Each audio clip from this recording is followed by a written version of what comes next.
Well, hello there, guys and gals. Welcome to Miyagi Mornings, episode 116. 116, right? Yeah. For those of watching the video versus listening to the recap podcast, I'm wearing the perfect shirt for today's subject. We're going to talk about alternative social media. And you can see my shirt is in the multicolor of the Google logo, but it says Gulag, and the A is the combat cock. That, of course, means this shirt comes to me courtesy of John Willis at SOE Tactical Gear. You want one like this, get over to John's site, and you can get a shirt like this. And he's got a lot of great gear, but he's got a lot of cool shirts, too. In fact, most of the shirts you see me wearing in these episodes come from John's kindness. He's been really good to me since the very beginning of TSP, and I just want to throw a shout-out for him today. Because he's using a lot of these alternative platforms that I'm going to talk about as well today. And he is. I've tried to buy things from him, and he's refunded my money and shipped them to me. And every once in a while, I just get a box of awesome shit from John. So just thanks, John. Anyway, so I got a question, ironically, on MeWe about how effective has my efforts in alternative social media really been. Some of you are watching this on YouTube, and if you're just a YouTube subscriber and you don't really pay attention to my podcast or anything, you may not know this, but I have pretty much abandoned every form of what you would call, I guess, legacy is what I call them. People call them mainstream social media. So Facebook and Twitter are in the trash can. Occasionally I do a drive-by on Facebook trying to get old Zuckercock over there to ban me. He hasn't done so yet, though I've got like up to a 30-day jail sentence on Facebook. I didn't even know it until like there was only 2 days left because I spent so little time there now. But I've put all my effort into a variety of alternatives, and the primary ones that I'm going to go over with today and my experience with them so far have been using Odyssey for video. Many of you watch me there. Thank you for that. MeWe, Float, Gab, Telegram, which I have both a channel and a group on, Discord, and Parler. And I'm going to give you kind of the good and the bad and some advice if you want to use these in your efforts as well. Let's start off with Odyssey. I love Odyssey. I think Odyssey is one, and it's Odyssee for those that are not familiar with it. Odyssey is one of the best alternative sites out there. Of course, it's a video content site. You can also upload things like MP3s as well as documents, but it's primarily a video site. It works a lot like YouTube. I actually think it is cooler. It has better functions. And if you are a YouTube creator and you have, I think it's 1,000 subs or something like that, of any channel of any meaningful size with relevant, new, like updated content, so it's not like sitting there with videos that are like 5 years old or something only on it. If you set up an Odyssey account, you can import all your YouTube videos. And from that point forward, every time you upload to YouTube, it will also go to Odyssey. And that's pretty cool. Odyssey uses the LBC token, or coin, I should say, LBC coin. It's built on the Bitcoin protocol. It's basically a Bitcoin fork, even though it doesn't compete with Bitcoin in that way that you usually think of the word. I think it's valued at about like 11 cents or something like that per LBC coin. And I get tipped in LBC at Odyssey, and you can too, and it's great. And right now, I make almost as much money on Odyssey in cryptocurrency as I make on YouTube. Now, I make a significant amount of that because of my influence with referrals. So head-to-head, I'm going to say that Odyssey, I'm not making as much on Odyssey just from pure content as YouTube, but I have like 10% of the followers on Odyssey that I do on YouTube. So I'm making almost the same in direct revenue versus revenue through advertisements on YouTube. Almost the same with 10% of the subscribers. Additionally, I would say my views on Odyssey are about a third of what my views on YouTube are. So if I get 1,000 views on YouTube, I will get about 300 views on Odyssey, which doesn't sound good until you realize, well, again, I have about 10% the number of followers, so I get better engagement, I get better revenue per user, and I get a better overall experience interacting with my listeners. YouTube is still much more active. I'm not giving up my YouTube channel like I got rid of Twitter and Facebook, frankly, because YouTube works and it makes me money, and because it is the easiest way to get my content onto Odyssey as well. So by putting it on one site, it ends up immediately on two. So ease of use, and I get really good engagement on YouTube. I have to say, while I think YouTube does suppress my view count, by suppressing my audience somewhat. I think it's ridiculous that a guy with over 50,000 subscribers puts a video up on YouTube and gets 1,000 views. That I'm sorry, that doesn't track well with me. That doesn't make a lot of sense if you were actually reaching your subscriber base. I just don't buy it. However, it does pay well. It pays fairly well, and I'm not giving up the money. So I would say if you're a YouTube creator, you should also be an Odyssey creator. I'm not going to abandon one for that. MeWe. MeWe is the site that I do the best on as far as when I put something up, the number of likes, comments, and shares. Out of all the alternatives, if you want to call them that, I'm going to call it new social media. I don't think it's an alternative anymore. I think if you are a online personality, you should be building your presence on MeWe. I'm going to say absolutely this is something you should do. I hear from people say, it sucks compared to Facebook. It works almost exactly like Facebook, except it has some additional features that might confuse you until you learn how to use them, and then they're like more badass. The only thing that really sucks on MeWe, well, there's two things I think suck on MeWe. One, you can't see anything unless you're a member. I don't like that as a personality. I think as an individual, that's really cool. But as a personality, I wish we had a landing page. Like when you clicked on my link for MeWe, and by the way, links to all my stuff are in the notes of this video. I wish you saw my page and my activity. And if MeWe wanted to say, well, we protect privacy, so that's something that's private by default, but there was an option to turn it on and make it public. Even if people couldn't interact, they couldn't go anywhere else, they could just see what you're doing. I think that would be awesome, and it would get more people to sign up. MeWe respects your privacy. I've experienced no censorship. I'm telling you that if you subscribe to MeWe, or if you join MeWe and you follow me, you will see what I post, and I will see what you post, unless I decide I don't want to see what you post. I do have people who follow me. I don't mind that on MeWe, but the stuff they post is stuff that I really find annoying. I'll just leave it at that. Some of it's borderline porno. That's not my thing, guys. If you want to look at butts all day long, that's great. I appreciate nice-looking butts, but I don't need to see them all day long in my feed. So, like those people, what's really cool is when somebody is connected to you on MeWe, you can actually go to their profile and say, let this person see my stuff, but I don't want to see theirs anymore. You get a lot of control. We have a group on MeWe. It's very active. There's messaging on MeWe, etc. It's been great. And I now have more followers on MeWe in about a year of actually working it than I have on Facebook after, 13 years? So it's more powerful. It's also, of all the social media sites that I'm using, we're calling alternatives today, the one that I get the most amount of people following me, connecting with me, engaging with me, and becoming listeners of my podcast who didn't know who I was before they found me on MeWe. So it's been my best funnel of new traffic to the podcast. I definitely think it will take some time.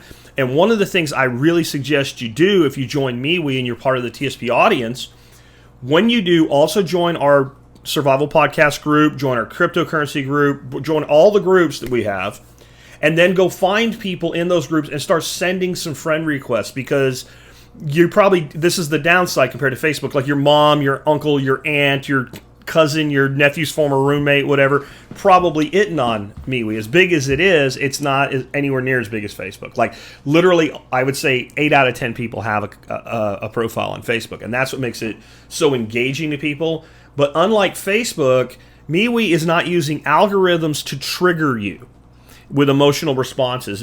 Facebook is literally showing you the things that they know will enrage you. They are literally encouraging fighting. Somebody said something like this on MeWe.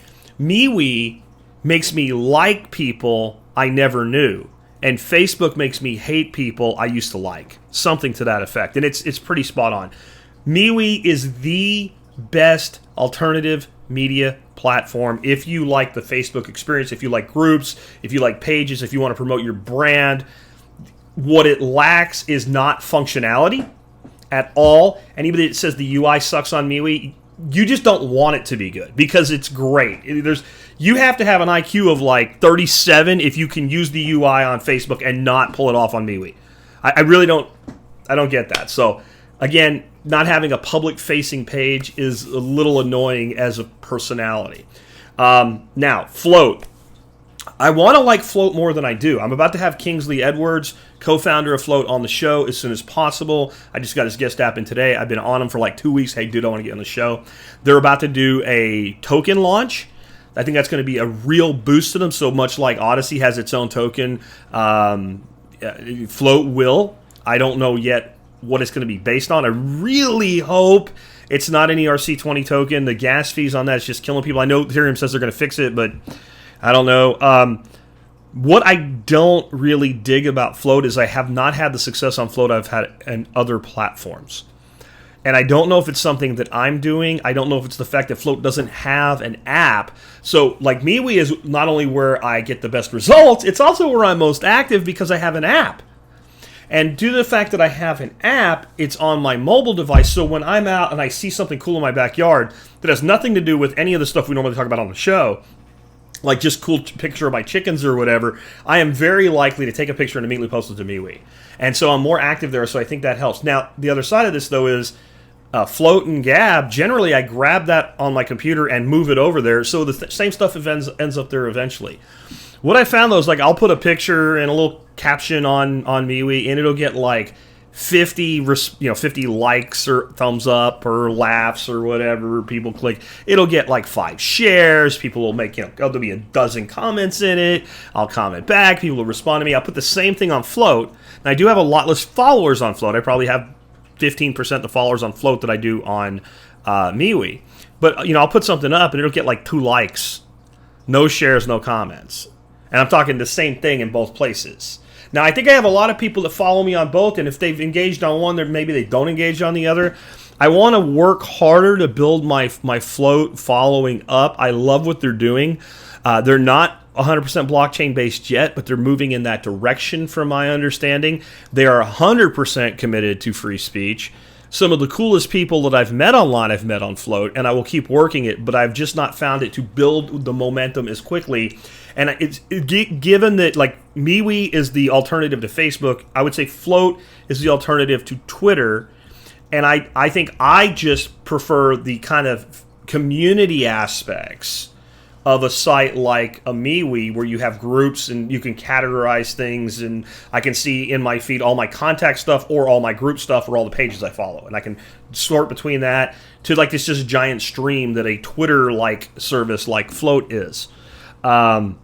So maybe that's part of it. But I really like what they're doing. I would recommend that anybody who's building a brand online get on Float as well. And I think they are going to blow up.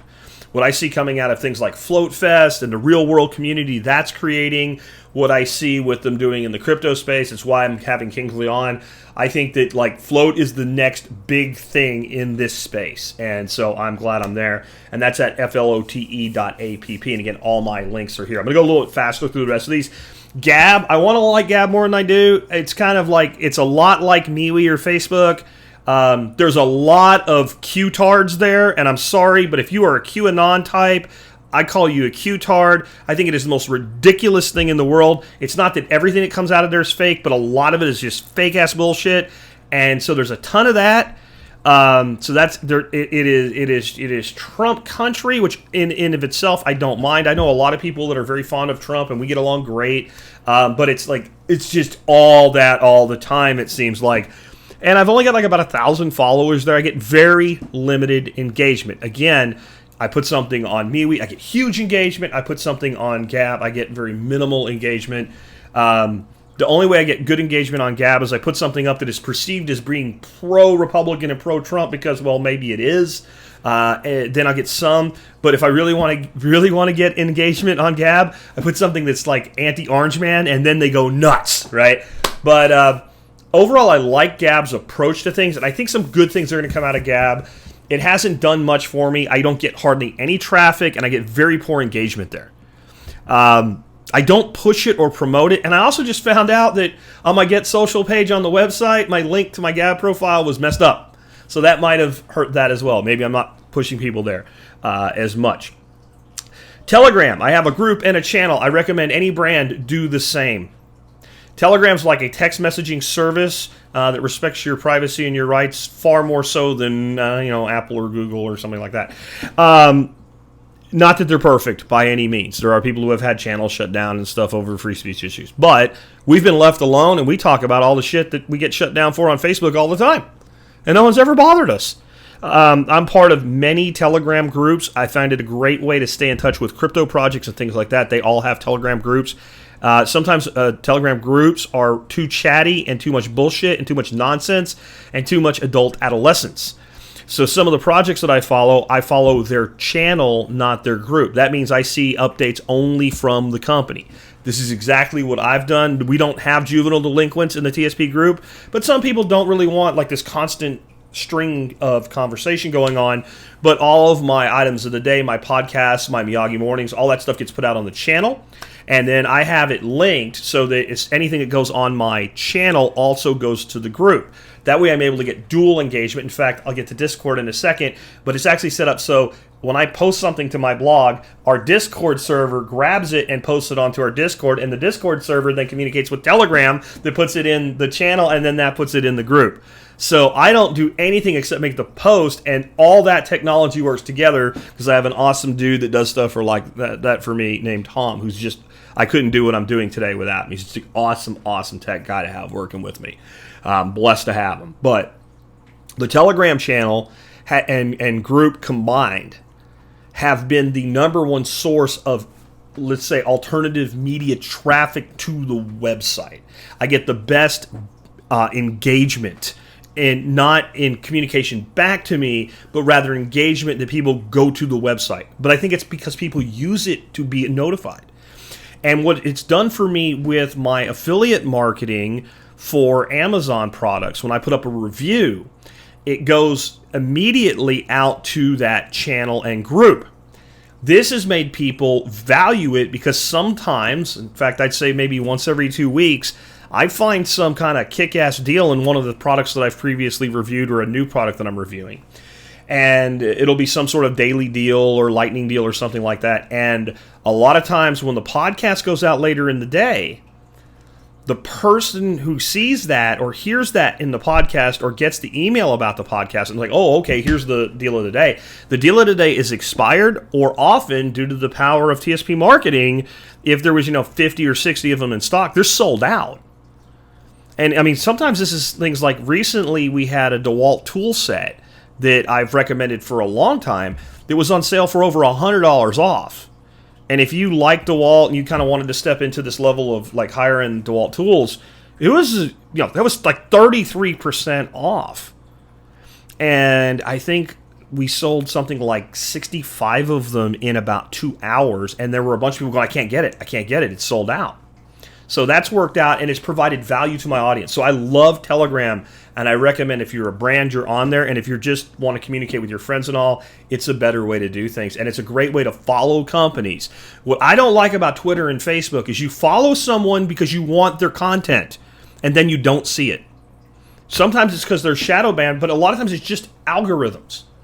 I want to see the people I follow. When Pirate Chain or Algorand puts out an announcement, I want to know what the hell it is. I don't want Mark Zuckerberg deciding, you don't need to see this, or Jack Dorsey deciding, you don't need to see this. I want to see it. With Telegram and MeWe specifically, everybody I follow, I pretty much stay in touch with. And that's the real value to me here. Actually connecting with the people you've actually connected with. So please use these services. Our Discord, I am very inactive on Discord, but my community loves Discord. We have some very dedicated people. They're deeply communicating with each other, and they set it up for me. They did all the work, and I'm like, well, I'll promote it. I do occasionally pop into Discord. It's kind of cool. But I think when you really have built successful communities, that's when you put up a platform and your people use it whether you're there or not. A lot of my groups on MeWe are like that. I get them up, I got them running, the cryptocurrency group, the TSP group, etc. I pop in time to time, but unless I see it pop up in my main feed, I generally don't do much there. My community uses it to communicate with each other, and that's something, don't miss the value of that in your social media work. It's not all about you and traffic to your site and engagement with you. Do your people talk to each other and get a good experience because of what you've done? That is really important. So definitely, I've loved Discord and Telegram. Parler, I'll be blunt. Before Parler got shut down, by Apple Gulag and freaking Amazon Web Services. I was loving Parler. I was kicking ass on Parler. I had about 6,000 or 7,000 followers, and I was getting like 10 times the engagement I was getting with, 5 times the number of followers on Twitter. It was great, and it just was like somebody let the air out of that balloon when it was taken down. And now, often, I cannot even get to Parler on my computer. I don't know why. It doesn't make any sense. I was like, well, maybe my ISP is blocking them because, Spectrum, they're kind of wokeism and whatever. No, because when I'm on my mobile device, using the same browsers, so it's not that it's, Brave's not going to block anything. It's not Brave, it's not Firefox, it's not Safari, because I can reach it from all the browsers on my mobile device when my mobile device is actively attached to my wireless router, so it's on the same network. So I don't know why that happens, and that's made me less likely to get back involved. But when they brought it back up, I started posting to it again, and my engagement... And I think what happened is most of my people that were engaging with me and following there, just not having it for a couple months, it just died. Parler has made a deal with the devil with Apple, and there's certain things they want filtered. So if you use Android, Parler's back, and you see everything. If you're using the Apple app, you will find that some things you don't see. Maybe.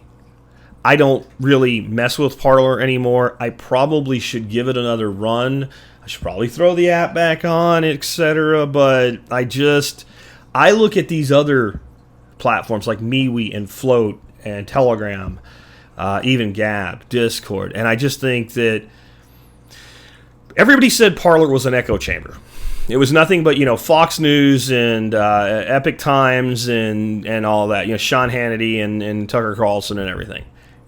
It was starting to really become a good kind of town square. Like, that was the core that built it, but it was, I was seeing content from knife makers and gardeners, and it was really beginning to go, and then these bastards collaborated with all the other bastards, right? And they killed it, and when it came back, now it is the echo chamber everybody said it was. So I don't know, maybe I'll give it another try, but I just think that, my efforts would be better served, since Float and Parler are very similar with Float, and that's what I'm probably going to do. So, follow me on any of these if you want to. But my bigger reason for doing this today and giving you this overview is all of you guys out there are content creators, you're building brands, etc. Do not fail to use these platforms, because I can tell you for a fact you can build a massive presence. My TSP group on Facebook has 110,000 subscribers to the not the group, the whatever it is, the page, the TSP page. 110,000 people on Facebook follow TSP, which I don't post to anymore. But when I did, I was down to getting less than 1,000 views with 110,000 people subscribe. If you subscribed to it, that meant you wanted to see it. But Mark Zuckerberg decided you didn't need to. So that's why I've done what I've done. Yes, I might get less, but the people that want to see me do, and the engagement's better. Take care, guys. I will be back next week with another group of Miyagi Mornings. And remember, the Miyagi Mornings recap episode comes out every Friday in the podcast feed.